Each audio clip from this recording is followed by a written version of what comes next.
ছোট পর্দায় আসছে একের পর এক নতুন ধারাবাহিক। ইতিমধ্যেই কয়েকটি ধারাবাহিক শুরুও হয়ে গেছে, আবার কিছু পাইপলাইনেও আছে, যেমন প্রফেসর বিদ্যা ব্যানার্জি, বেশ করেছি, প্রেম করেছি ইত্যাদি। নতুন ধারাবাহিকগুলিকে জায়গা দিতে পুরনো ধারাবাহিকগুলির বিদায় ঘণ্টা বাজে। তবে এই ধারাবাহিকের ক্ষেত্রে প্রথমে তেমনটা হয়নি, কেবলমাত্র সময় বদল করা হয়েছিল। কিন্তু শেষমেশ ধারাবাহিকটি বন্ধ করার সিদ্ধান্ত নিল চ্যানেল।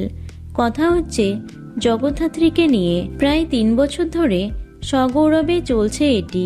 এখনো পর্যন্ত সেরা 5-এ নিজের জায়গা ধরে রেখেছে জগদ্ধাত্রী।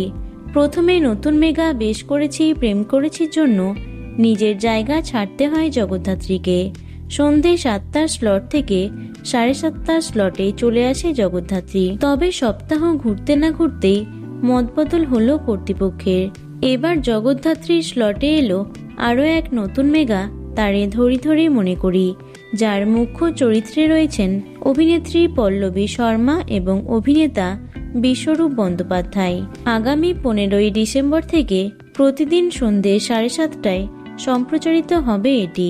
তাই টিআরপি ভালো থাকা সত্ত্বেও শেষমেশ গল্পে ইতি টানছে সকলের প্রিয় জগদ্ধাত্রী, যা শুনে মন খারাপ অনুরাগীদের। তো বন্ধুরা, জগদ্ধাত্রী ধারাবাহিকটি কে কে মিস করবে অবশ্যই কমেন্টে জানিও।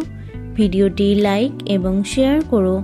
এছাড়াও টলি দুনিয়ার অন্যান্য খবর পেতে চ্যানেলটি অবশ্যই সাবস্ক্রাইব করে রেখো। ধন্যবাদ।